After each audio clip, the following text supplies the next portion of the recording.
You meet someone who seems perfect. The conversation flows, there's chemistry. You feel understood for maybe the first time in years. 3 dates in, she tells you she needs space to think. A week later, it's over.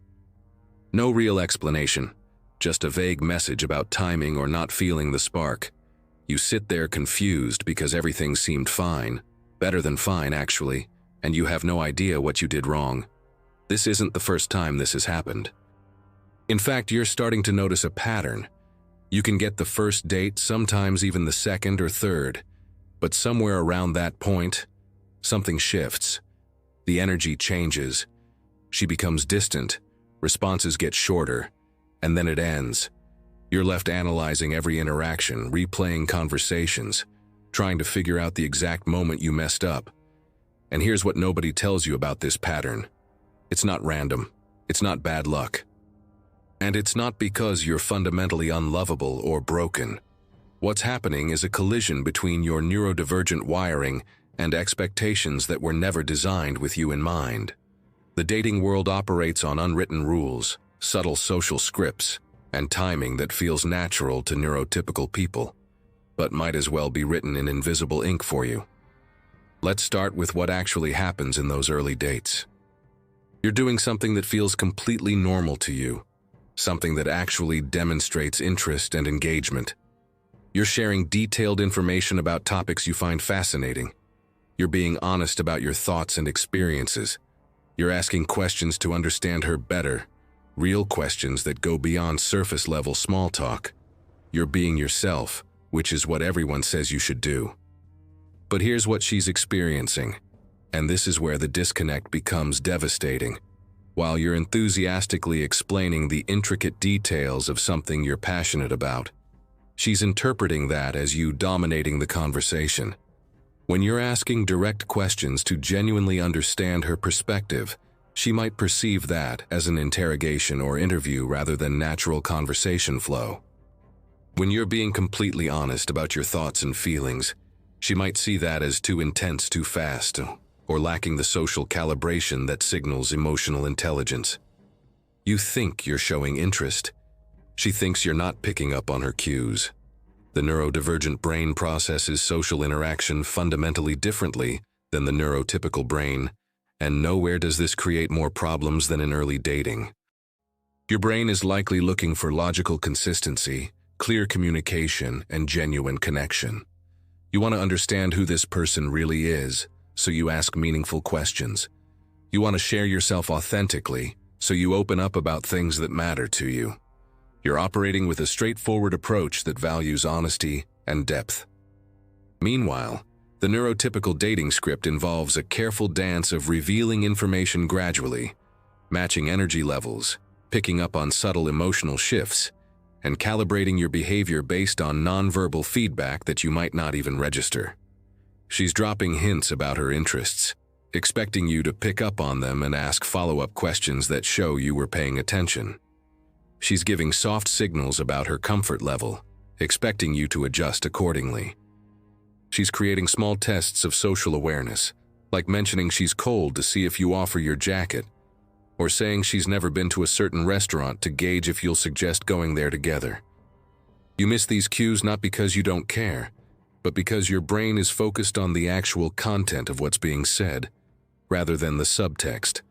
When she says she's tired, you hear that she's tired.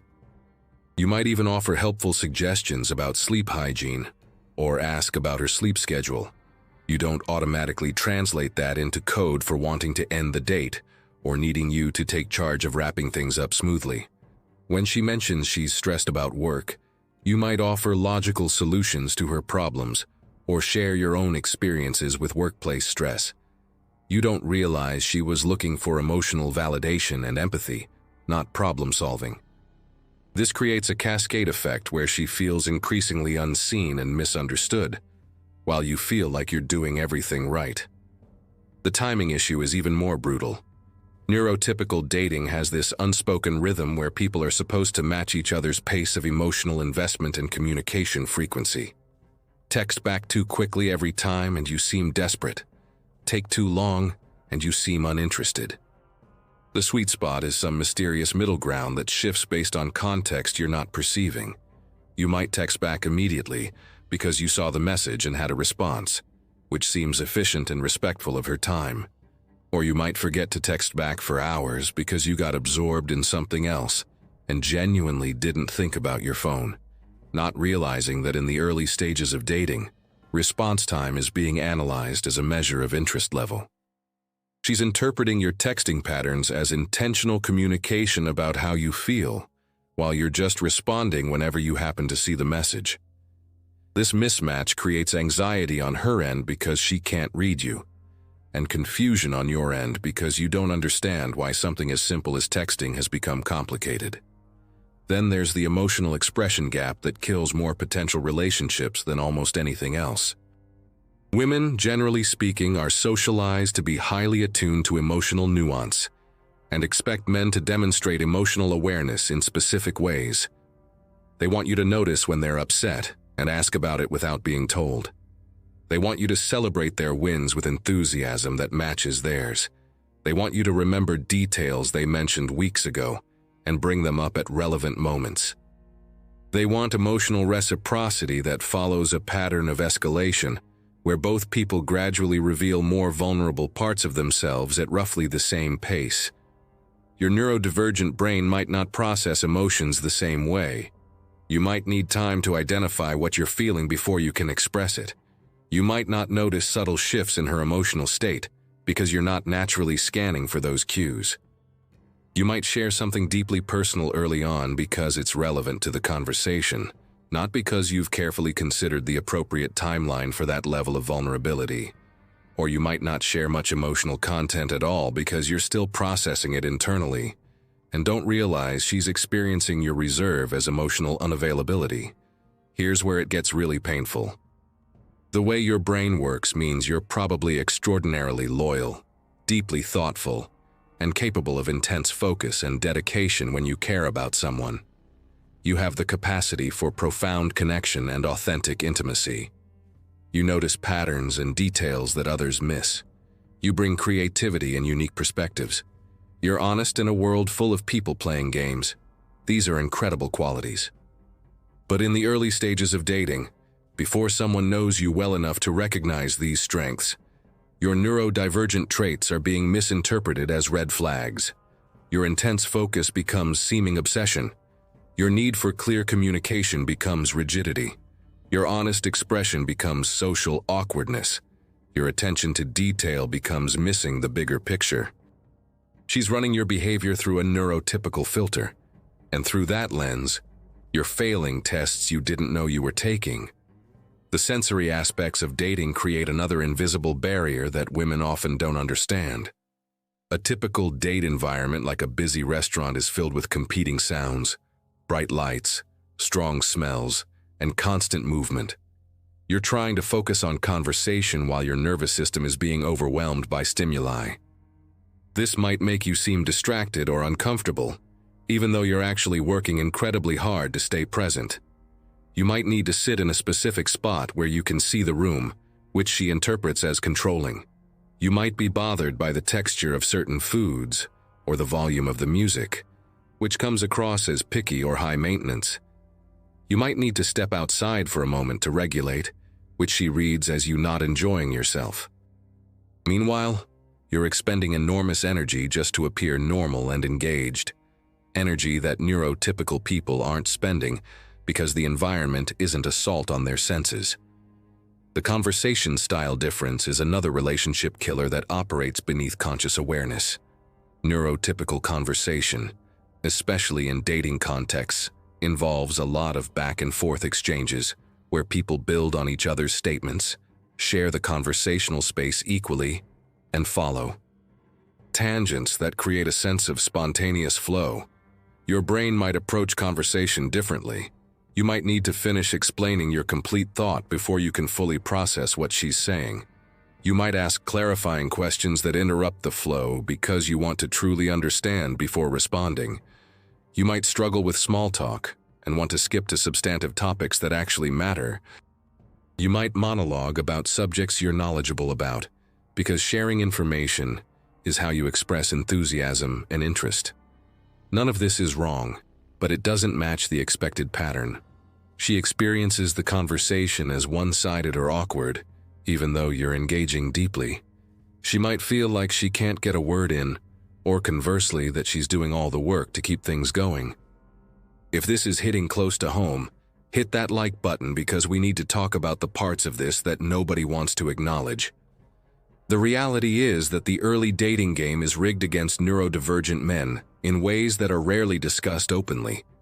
You're being judged on your ability to perform neurotypical social behaviors during a period when you're already managing heightened anxiety and trying to make a good impression. It's like being asked to juggle while running an obstacle course. And when it doesn't work out, you internalize it as personal failure rather than recognizing it as a fundamental compatibility issue between your neurology and the standard dating script. Let's talk about the mask you're probably wearing on these dates. If you've learned to camouflage your neurodivergent traits to fit in, you're expending massive cognitive resources to appear normal. You're monitoring your tone of voice, watching your body language, tracking how long you've been talking, reminding yourself to make appropriate eye contact, controlling your stimming behaviors, and consciously generating facial expressions that match the emotional content of the conversation.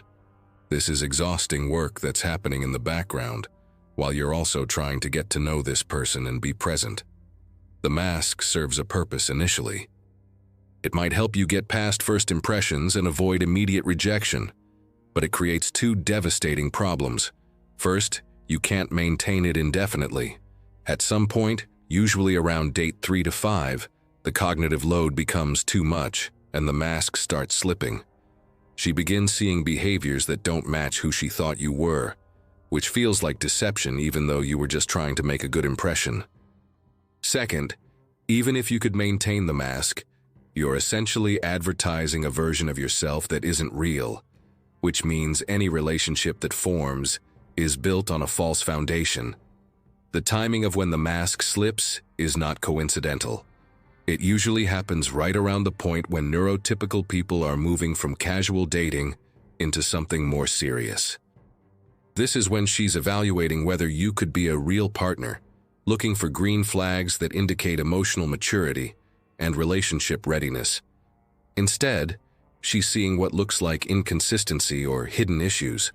You seemed so put together on the first few dates, and now you're showing signs of what she interprets as anxiety, social difficulties, or emotional problems. She doesn't have the context to understand that what she's seeing is not you falling apart, but you finally relaxing enough to be authentic. The real you is actually the more trustworthy version, but she doesn't know that. The executive function challenges that come with neurodivergence create practical problems that women often interpret as lack of interest or immaturity.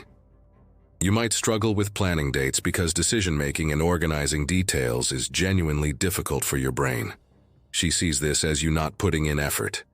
You might forget to text good morning or good night not because you're not thinking about her, but because that kind of routine social maintenance doesn't come naturally and you're juggling 100 other things your brain is tracking. She interprets the absence of these small gestures as you being cold or uncommitted. You might be late to dates because time blindness is real, and you genuinely lost track of time, but she experiences it as disrespect for her schedule. You might have trouble remembering details she told you about her day or her life, because your working memory has limitations, not because you don't care. She feels unimportant. The paradox is that you might remember incredibly specific details about things that connect to your interests, or things that struck you as important, while completely forgetting information that neurotypical people would consider basic relationship maintenance knowledge. You might remember the exact model of the car she mentioned her dad restored when she was 12 because cars interest you, but forget that she has a big presentation at work on Friday. To her, this selective memory looks like you only care about what matters to you. To you, it's just how your brain files and retrieves information. You can't always control what sticks and what doesn't. Drop a comment if you've experienced this frustrating cycle, because there's more to understand about why these patterns repeat. The script that women are following for how dating should progress is based on neurotypical norms that nobody explicitly teaches, but everyone is somehow supposed to know.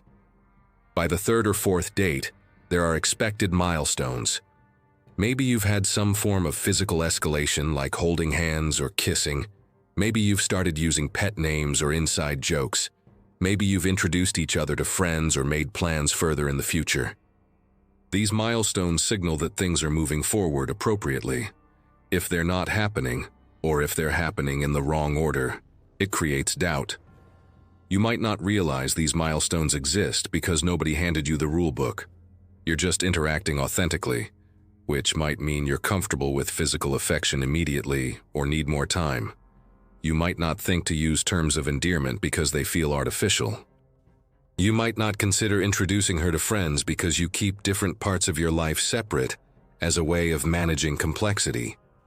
The need for explicit communication becomes a deal breaker that most women won't articulate. Neurodivergent people generally do better with direct, clear statements about expectations, feelings, and needs. You probably prefer when someone just tells you what they want, rather than hinting or expecting you to read between the lines. This is a completely reasonable and actually healthier way to communicate. But women are often socialized to view direct requests as unromantic or as emotional labor they shouldn't have to do. There's an expectation that a good partner should just know what she needs, should be attuned enough to pick up on cues, should anticipate her desires. When you need her to tell you explicitly, it feels to her like you're not truly connecting, or that she has to teach you how to be in a relationship. This fundamental incompatibility in communication styles creates constant friction. She might say, "Everything is fine," when it's clearly not, expecting you to probe deeper or read her mood. You take her at her word, because why would someone say something they don't mean? She becomes frustrated that you're not checking in or showing concern. You're confused because she said things were fine, and you don't understand why she's upset that you believed her. This cycle repeats until she decides you're emotionally oblivious and ends things. Neither of you is wrong. You're just operating with incompatible communication frameworks, but you're the one who ends up alone because the burden of adaptation is placed on you. The attraction and chemistry component is more complex than anyone wants to admit. There's often a disconnect between intellectual compatibility and romantic chemistry, especially in how women experience attraction. You might connect with someone on shared interests, values, and conversation in a way that feels meaningful and promising. You're building what you think is a foundation for a relationship, but she's also tracking a more ineffable quality of spark or chemistry that involves elements you can't easily control, like conversational rhythm, playfulness, sexual tension, and emotional spontaneity. Your neurodivergent traits might interfere with generating this kind of chemistry, even when genuine compatibility exists. The conversation might feel too serious or too factual.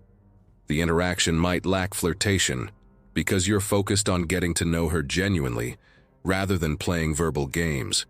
The energy might feel off because you're managing anxiety or sensory input rather than being relaxed and playful. Women often describe chemistry as a feeling they can't quite explain, which is particularly challenging when your brain wants clear logic. You might be doing everything right on paper and still not creating that feeling.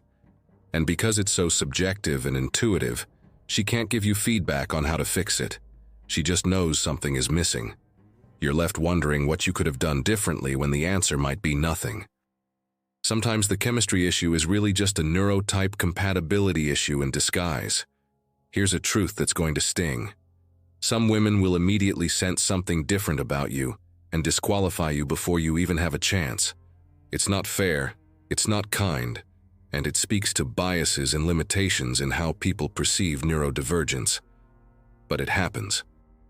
There's something in the way you communicate, move, make eye contact, or process information that registers as off to people who are highly attuned to social norms.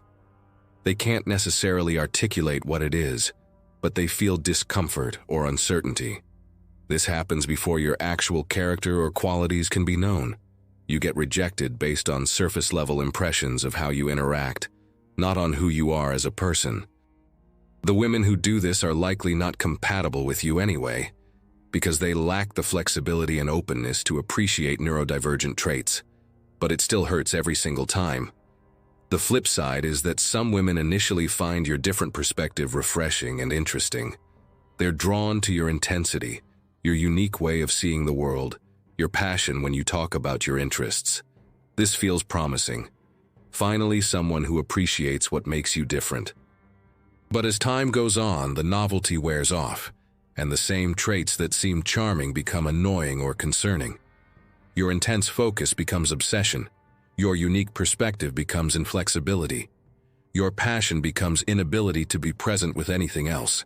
She wanted different, but she wanted different that still operated within familiar parameters.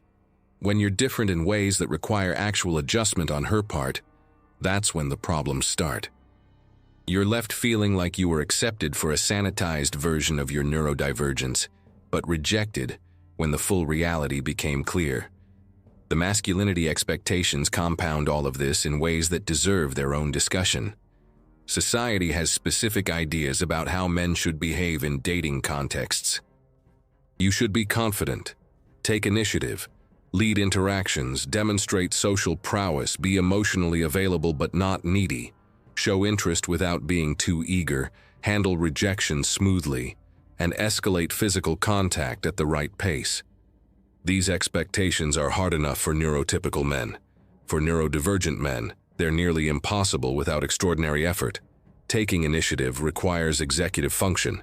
Leading interactions requires social fluency. Demonstrating social prowess requires skills you might not naturally have. Managing the balance between interest and eagerness requires reading subtle cues. Escalating physical contact requires interpreting nonverbal consent signals accurately.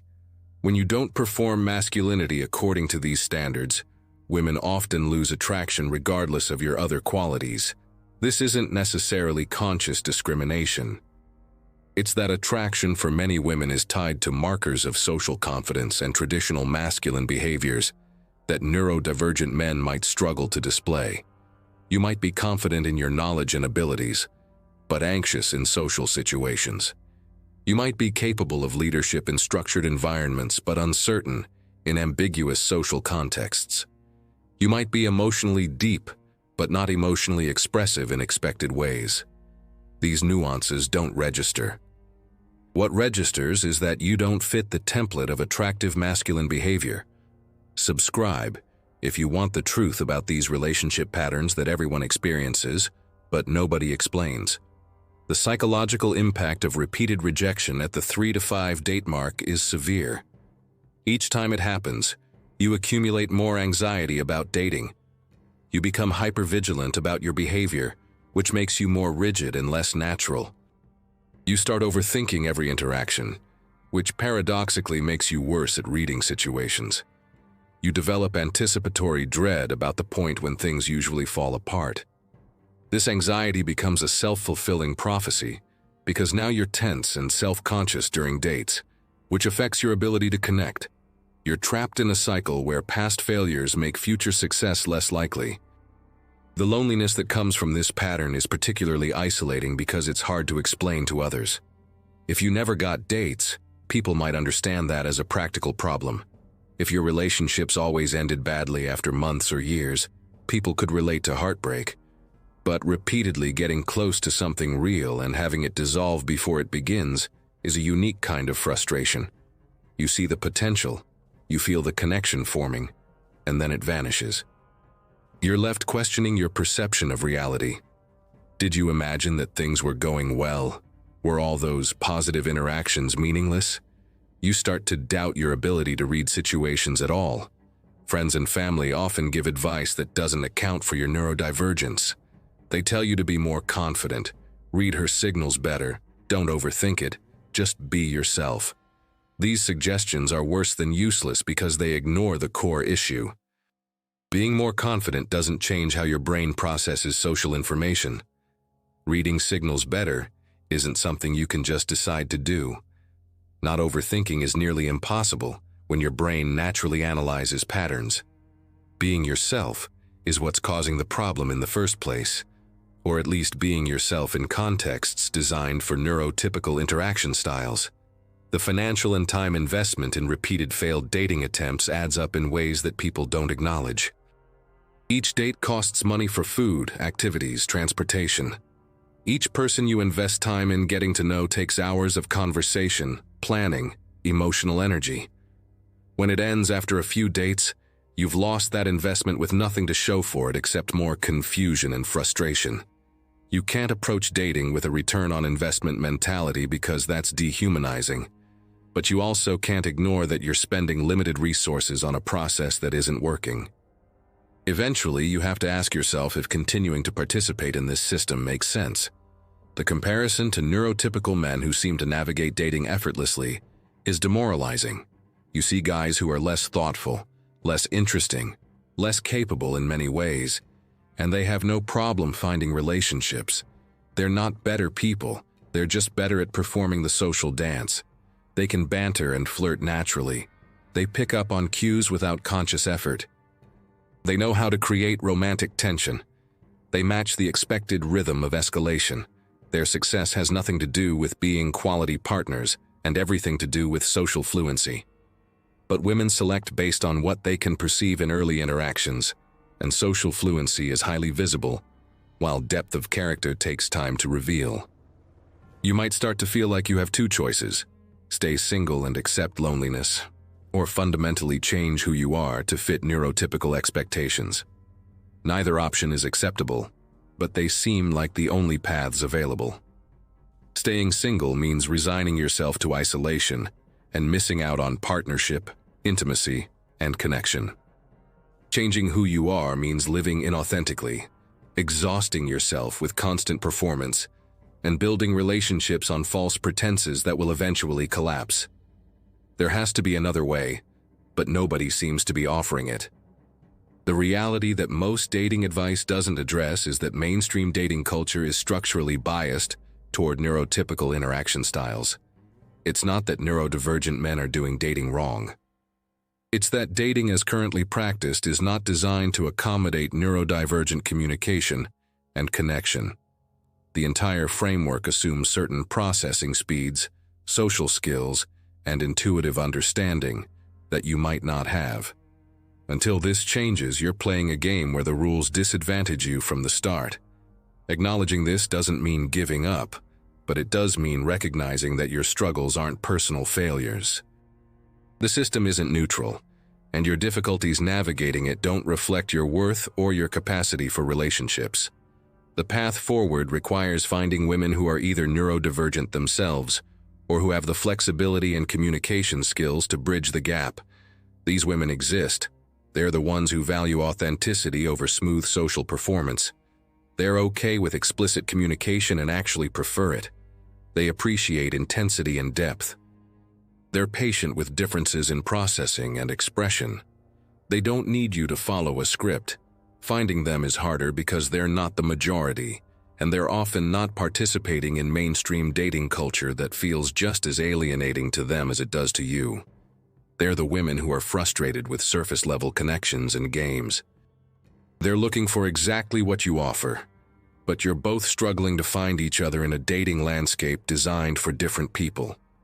Online dating presents its own challenges for neurodivergent men. Your profile needs to convey personality, humor, and social calibration in a brief text format. The initial messaging requires banter and flirtation to stand out among dozens of other men. The transition from messaging to meeting has to happen at the right pace. Every stage requires skills that don't come naturally. You might write messages that are too long or too detailed. You might take conversations too seriously too quickly.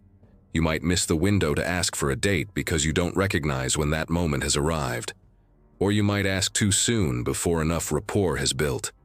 The asynchronous nature of messaging removes real-time feedback that might help you calibrate, making it even harder to know if you're on track. The paradox is that neurodivergent traits often make you an exceptional long-term partner. Once someone truly knows you, your loyalty is unmatched. Your dedication and focus mean you invest deeply in relationships. Your different perspective keeps things interesting. Your passion and enthusiasm are contagious. Your honesty creates trust. Your attention to detail in areas you care about extends to caring for your partner.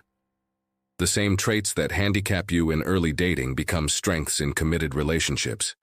But you can't demonstrate these qualities until someone gives you enough time to reveal them, and most people don't make it past the first few dates to see who you really are. This creates a cruel filter, where the women most likely to appreciate you long-term are the ones you can't access, because they don't get past the early dating phase. The women who do continue dating you might be the ones attracted to surface-level traits, or who have their own issues that make them less stable partners. You end up in a selection problem where the dating process filters for the wrong matches and filters out the right ones.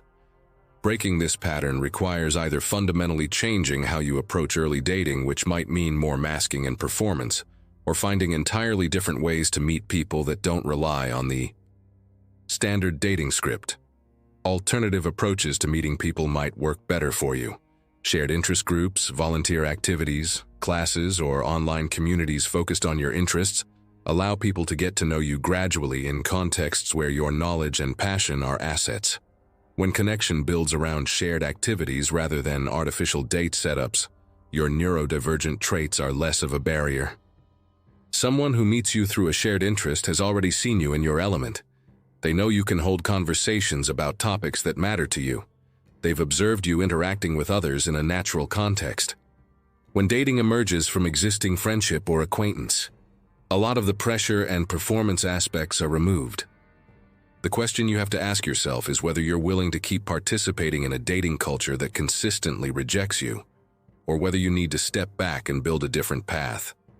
Stepping back isn't giving up. It's recognizing that beating your head against the same wall repeatedly isn't productive.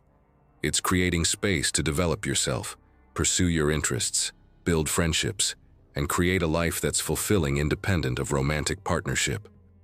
Paradoxically, this often makes you more attractive because you're living authentically and passionately, rather than desperately seeking validation through dating success.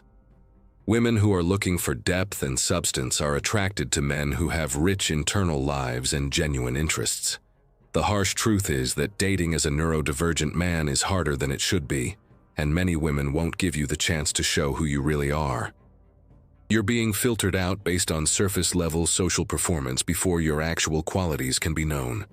This is unfair, it's frustrating, and it's not changing anytime soon. The mainstream dating culture is what it is. Your options are to either get better at performing neurotypical behavior in early interactions, accept a longer timeline to find compatible partners, or opt out of traditional dating altogether and focus on building connections through alternative means. None of these options is easy, but understanding the real dynamics at play gives you agency to make informed choices rather than endlessly repeating patterns that don't work while blaming yourself for failures that aren't truly yours.